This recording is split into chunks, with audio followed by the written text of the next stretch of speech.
Hello guys, balat tayo ng pineapple. Nabili ko lang online to guys. So bihira akong busy ng live. So ganda sana to itanim. We can plant this one kaso wala akong taniman. Siguro kung nakabila kami, pwede ito matanim.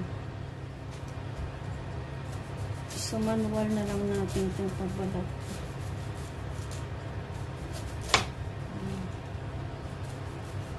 Naku, ang pangit.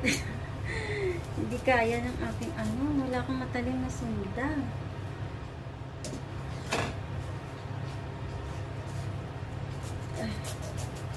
Ito na lang.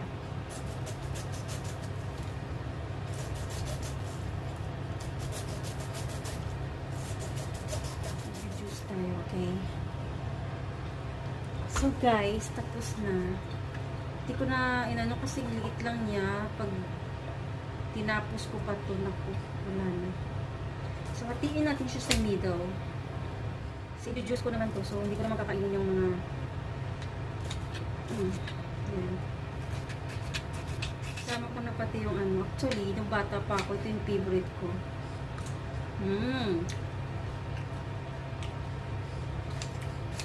Ngayon mga bata, pineapple juice sa restaurant. So, ako na lang ang mag-juice. Let's slice this one. Hindi ko na tinanggal yung mga natin, mga guys. So, magkuha ko ng isang slice dito na malinis. Yan. Hindi naman malinis, no? Pilit na lang ako. Saan yung walang masyadong mata. Diba? Saan ba dito banda ang walang mata? Nung bata pa ako, nung bahay namin, puno ng nakaikot yung pineapple. Puro pineapple yun, malalaki, maliliit. Depende sa variety. Kasi yung lulo ko, mahilig talaga magtanim ng panahon na yun. Hindi talaga kami nawawala ng pagkain. Kung wala mo kaming bigas guys, yung lolo ko, maraming paraan kung paano kami mabubuhay. Ito, kainin ko to guys kasi malinis. Look at that. Ganda oh. Yan natin kung masarap. Matamis. Oh my gosh. Perfect. Perfect yung niya. Yung tamis niya, medyo may asin ng konti. Kasi gano'n talagang pineapple, diba? So, yan. Pero hindi na ako kakain guys ng fruit kasi gabi na. 6 o'clock na. Baka magsumakit yung chan ko ba. Talagang lately, pag nasa 40s ka na, early 40s ka na. Depende, kasi ako, sensitive na yung chan ko. Yung bata ko, kumakain ako ng maaga nito. After breakfast, ito na kagad ang kinakain ko dati. Fresh yun. Ngayon, hindi na kaya ng chan ko. Ito, isa na lang kasing sarap.